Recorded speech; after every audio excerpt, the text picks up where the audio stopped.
So what do you call a tiny country where free beer is served to all people on their national holiday? And when they were invaded by another country, they later responded, quote, "No problem, these things happen," unquote. Well, maybe this Stein will give you a little clue. The fascinating and tiny country of Liechtenstein is the subject of this episode of Fun with Maps. Hi, everyone. That's why I'm cleverly holding this Stein. Welcome. My name is Dan Hansen, and this episode covers one of only two doubly landlocked countries in the world.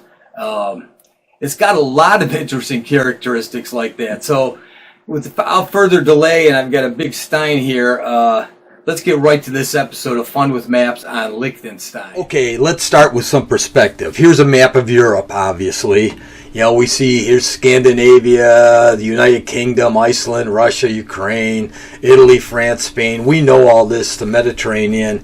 Here's Germany, Poland. Okay. So the Principality of Liechtenstein, okay, really small.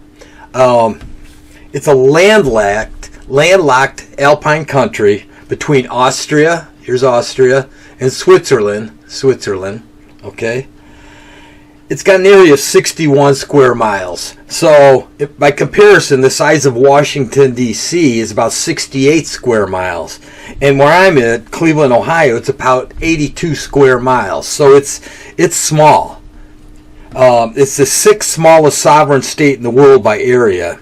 It's the world's smallest country that borders two countries, Austria and Switzerland. So again, here's Austria, Switzerland. It may look like it's bordering Germany, but it's not. That's all Switzerland there, and Vada's here. That's the capital. We'll see that in a minute. Okay, to give it a little more perspective, here's the CIA map of Austria, okay? And you'll see over here this little thing in there where they're pointing the arrow and it says Liech. That's Liechtenstein. So here's Switzerland, Germany, Czechia, used to be Czech Republic, Italy, Slovenia, Croatia, Hungary, all of that. But this little thing here is Liechtenstein bordering Austria right here. There's the Danube, Vienna, all that. That's Liechtenstein. You can see it a little better in this CIA map of Switzerland. So here's Switzerland.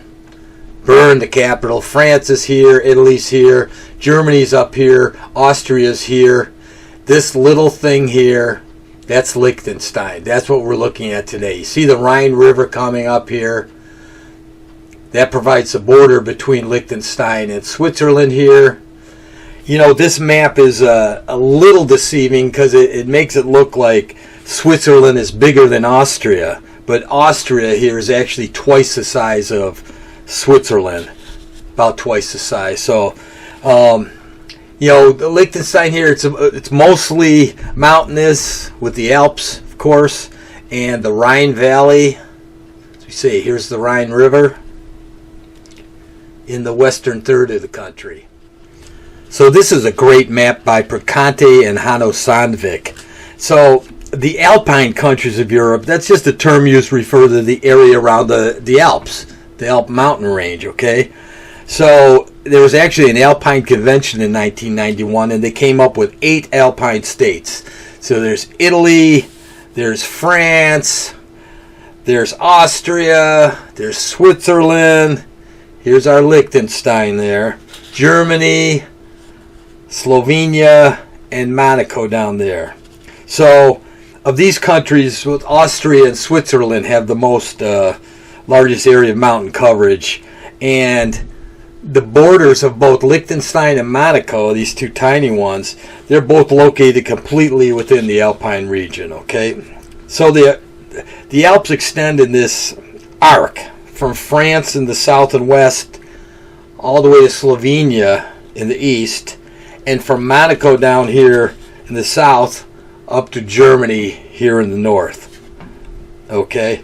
So, with a population of under 40,000 as of 2022, Liechtenstein is Europe's 4th smallest country after Vatican City, San Marino, and Monaco. So there's Monaco again. Okay. Its population is primarily Alemannic speaking. That's just a dialect of German. And most of the population is found in the western half of the country along the Rhine River. So again, we saw the Rhine separates Switzerland and Liechtenstein. So despite its small area and small population and thus limited natural resources, Liechtenstein is one of the few countries in the world with more registered companies than citizens. And it's one of the few countries in the world with absolutely zero debt. We'll look more at that in a minute. So here's the CIA map of Liechtenstein.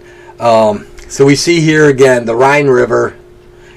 The Rhine is the longest and largest body of water in Liechtenstein. It's approximately 17 miles. So it's this natural border between Switzerland and obviously it's of great importance to the country for water supply and the people's entertainment, everything else. So over here is the Samina River.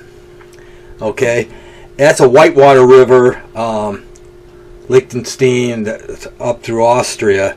It originates down here, and over time it formed the Samina Valley, and that's about a third of the area of Liechtenstein here. So if you do crossword puzzles, you'll know that the Ill is a river in Alsace in northeastern France and a western tributary of the Rhine. So here's this Ill River here, ILL, and you can see that that's where the Samina River connects.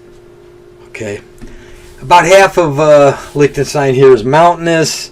It was established in 1719 within the Holy Roman Empire, and it's a principality. A principality is basically a sovereign state. It's ruled over by a monarch with the title of prince or princess. So the generally recognized surviving sovereign principalities are Liechtenstein, Monaco, and the co-principality of Andorra. Okay, sometimes they use the term principality generically for any small monarchy, especially for small sovereign states ruled by a monarch of a lesser rank than the king, such as a Fürst, F-U-R-S-T, which we translate from the German into English as prince, and that's what Liechtenstein is. So this is Johann I Joseph, Prince of Liechtenstein from 1805 to 1806, and then again 1814 to 1836. This picture is actually in the Liechtenstein Museum, but that is actually in Vienna, Austria. So the Liechtenstein Museum is in Austria. That's what happens with a very small country. So the country is named after this Liechtenstein dynasty. They purchased and united some counties there, and the Holy Roman Empire let them do it. And in 1719, they renamed the new property after their family.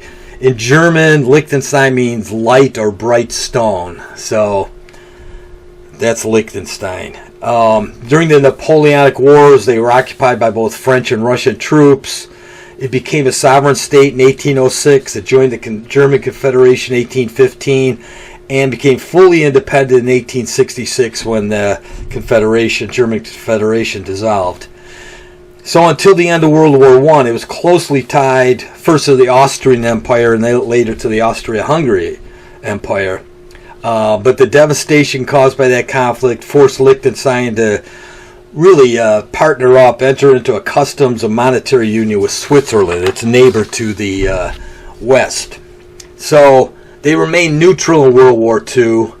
There was a plan by the Nazis called Operation Tannenbaum. They were going to conquer Switzerland and Liechtenstein, and they had a dream, the pan-German dream, to unite all German speakers in the Reich, which would include the population of Liechtenstein because they spoke German, a dialect of German. But that failed, obviously, fortunately, and Liechtenstein never had to endure a Nazi occupation. But they did have dire financial straits following the end of World War II, and they needed some money. So here's a fun with maps fact. So they needed money. So the Liechtenstein dynasty, they'd sell their family's artistic treasures to get some money. And this is a famous Leonardo da Vinci portrait, which they sold to the National Gallery of Art in the United States in 1967. And at the time, it was a record price for a painting. It was $5 million back then, which equates to $46 million now.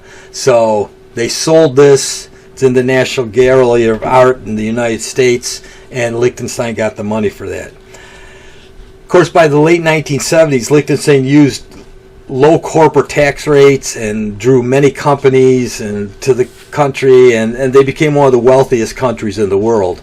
In fact, in September of 2019, the Prince of Liechtenstein was rated as the world's 6th wealthiest monarch, and his estimated wealth was about $3.5 billion with a B U.S. dollars. And the country's population enjoys one of the world's highest standard of living, so they've come a long way. Let's see how the map played a part in all of this. So this is a NASA map. In yellow, of course, that's the outline of Liechtenstein. Here's Switzerland, up here is Austria, okay? You know, most nations around the world have some access to the sea and the coastline. U.S. here, for example, we have the Pacific in the west, we have the Atlantic in the east, and thanks to Alaska, we have the Arctic up north. Some countries are landlocked, it's completely surrounded by land. As you can see here from the NASA photo, Liechtenstein is completely surrounded by land. It's land-locked. It can have fresh water. You know, we saw the Rhine and the other rivers, but they don't have direct access to a sea or ocean. Now, 2 countries in the world are what they call double landlocked, meaning not only are they landlocked, but the countries that surround them are also landlocked. So we've got Liechtenstein here, landlocked. Then we've got Switzerland here, landlocked, and Austria up here, landlocked. So Liechtenstein is a double landlocked country, one of the 2 in the world. It's so small. It's also the smallest country to border at least 2 other countries. You know, because most microstates like San Marino or Vatican City, they're entirely inside another country. Here they actually border Austria and Switzerland here. Okay, so I've got to tell you the other world's the second double landlocked country. It's Uzbekistan. It used to be part of the USSR, Central Asia, and it's landlocked, and it's surrounded by 5 additional landlocked nations: Afghanistan, Turkmenistan, Tajikistan, Kazakhstan, and Kyrgyzstan. So, depending how they classify the Caspian Sea, if the Caspian Sea remains classified as a lake, Uzbekistan will remain double landlocked. If the Caspian is ever reclassified as a true sea, because it's so big and slight salinity, then both Iran and Turkmenistan will no longer be considered landlocked, so Uzbekistan will go from double landlocked to simply landlocked. So those are the 2, Uzbekistan and Liechtenstein, and maybe Uzbekistan, who knows. Here's a fun with maps fact while we're talking about this. The U.S. has 16 landlocked states, and 10 are doubly landlocked. So these in green are landlocked. These in the middle of that are also landlocked, but these are doubly landlocked, okay? Basically what that means is residents of these states must pass through at least one U.S. state or neighboring Canadian province or Mexican state or whatever to reach an ocean. Now, the interesting thing is there's one state that's triple landlocked. It's the only one, and that's Nebraska. So if you're in Nebraska, you have to travel through at least 3 states or 2 states in a Canadian province to reach an ocean. So if you're going east, you can see you got a long way. Going west, same thing. Going south, you got to go through at least those 3, and going north, same thing with Canada. So obviously, historically, being landlocked is disadvantageous. You're cut off from important sea resources, fishing and direct access to maritime trade, things like that. You need to set up rail and road and air travel instead of just the cheaper water. That can add cost to everything and make it difficult for businesses to remain competitive. But that's Liechtenstein and Uzbekistan in the world, and here's our landlocked states. This is a good map of Liechtenstein from someone named Ocha, O-C-H-A, thank you. So you see the capital here is Vaduz. It's pretty close to the Rhine here. We have the other river here. Here we see it on the globe. Here we see it in Europe, but we're zooming in here. And Austria is up here. This down here is still Switzerland, so it circles around like that. Okay? Austria up here, Switzerland all the way around here. Okay? Vaduz, the capital, it comes from the Latin vallis, which means valley, and a combination with the German Diodisk, which just means German. So it produces German Valley or Walddeutsch. And over time that was simplified and just came to refer specifically to Vaduz. So the big dates in Liechtenstein, January 23rd, 1719, when it was established, the Principality of Liechtenstein was established. July 12th, 1806, when they got independence from the Holy Roman Empire, and then August 24th, 1866, when they got independence from the German Confederation. So they established a national day in 1940 to combine celebrations for the Feast of the Assumption, which is August 15, with the birthday of their former prince, Franz Joseph II, who was born on August 16th. Then the prince died, and National Day became the official national holiday by law in 1990. So here's a fun with maps fact. On the country's national holiday, all subjects are invited to the castle of the head of state. Okay? And a significant portion of the population does show up. They attend the national celebration at the castle, and there's speeches and all that. But the interesting thing to me is complimentary beer is served. So they serve beer for free at their national day, and most of the country shows up. So that's pretty wild. So this is a great photo of someone called ST9191, and this is the Rhine River, okay? And that's the border between Liechtenstein and Switzerland. We're viewing toward the Swiss Alps. So these mountains here, that's the Swiss Alps. Here's the Rhine River. On this side is Liechtenstein. So despite its small size, lack of natural resources, small population, it's developed into a very prosperous, highly industrialized, free enterprise economy. It's got a vital financial services sector, and it's got one of the highest per capita income levels in the world. They have very low business taxes. It's very easy to incorporate there. So many companies, just establish nominal offices in Liechtenstein. That's where they get about 30% of their revenue. They have an arrangement with Switzerland, and they use the Swiss franc as its natural currency. So this is another really good photo by the same person, ST9191. And as of 2015, they say that 54% of Liechtenstein's workforce was cross-border commuters, largely from Austria, Germany, and of course Switzerland. And since 1923, there's been no border control between Liechtenstein and Switzerland. So you have the Rhine Bridge that forms the border between Liechtenstein, Balzers, and Switzerland. Here you can see in the background the Liechtenstein Alps. Here's the Gutenberg Castle. It's basically welcome to Liechtenstein. But just drive in. There's no border control. I like this map. It's from someone by Burishan, and it's topographic, obviously, and you can see it's in German too. So Schweiz here is Switzerland, still Switzerland here. Österreich, that's Austria, and Rhine spelled R-H-E-I-N. This is a German map, but it shows you really the Rhine separating Switzerland from Liechtenstein, and over here the Austria up here encompassing Liechtenstein. Here's the Samina River and Valley. There's Vaduz, the capital, all of that.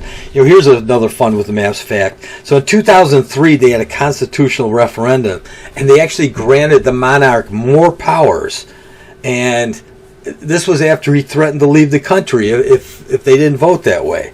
So he was now able to dismiss the government, nominate judges, veto legislation, things like that, and they voted for it, in the last couple of decades. It's got one of the highest gross domestic products per person in the world, and their literacy rate is 100%, 100% literacy rate. They're establishing the highest scores in their testing of any European country, so they're doing something right. They used to receive a lot of revenues from Stiftungen, which are foundations. And these are basically financial entities you created to hide the true owner of a non-resident foreigner's financial holdings. So what happens is a foundation is registered in the name of a Liechtensteiner, often a lawyer, and because they do this set of laws made it a popular tax haven. So if you're really rich or an individual or business, you could avoid or evade taxes in your home country by setting something up here in Liechtenstein. It used to be a billionaire tax haven, but they're working on it to make efforts to shed this reputation. Here's a wild fun with the maps fact. So they abolished their army basically for financial reasons after the Austro-Prussian War in 1866. They only had about 80 men anyway, and they weren't involved in fighting. So, it wasn't much of an army, but they abolished it. But here's a funny story. In 1985, the Swiss Army fired off shells during an exercise and mistakenly burned a patch of forest inside the country of Liechtenstein. And the incident was said to have been resolved, quote, over a case of white wine. Okay. Then later, in a similar vein, in 2007, there was a 170-man Swiss infantry unit that got lost during a training exercise, and they inadvertently crossed about a mile into Liechtenstein. Okay. So it was an accidental invasion, of course, and when they realized their mistake, they turned back. And the Swiss army actually informed Liechtenstein of the incursion and offered official apologies. And the internal ministry spokesperson responded, and I quote, "No problem. These things happen." Unquote. Wow. So two more fun with maps facts. Their national anthem, adopted in 1850, revised in 1963, is called Oben am jungen Rhein, which is high above the young Rhine. But what's interesting is it's the same tune as God Save the Queen. Okay? And the other interesting fact here, fun with maps fact, here's the flag of Liechtenstein. You see it's got two equal horizontal bands. There's blue and then red. This crown didn't used to be here. They put it there in 1937 because the flag of Haiti was this blue up here and this red down there. And they wanted to distinguish from that. They found that out. And so they added the crown there. And Haiti has now added something in here too. So another fun with maps fact. So, for such a small country, it sure has some interesting characteristics and features, doesn't it? So my Stein here, I looked at the bottom. There's some words in German. It says, Hack, Edlis, Nas, Aus, Kulum, Fas. So, of course, I had to go to the web and see, just what does that mean and translate to. So it translates to highly noble water from a cool barrel. So I like that. That's pretty cool. Highly noble water from a cool barrel in my big Stein here. And I like the tiny map of Liechtenstein. And I hope you did too. If you did, leave a comment in the comment section and be sure to subscribe so you never miss an episode of Fun with Maps. Until next time, I've got a Stein to drink here, and I'm your host, Dan Hansen. Keep on having fun with maps.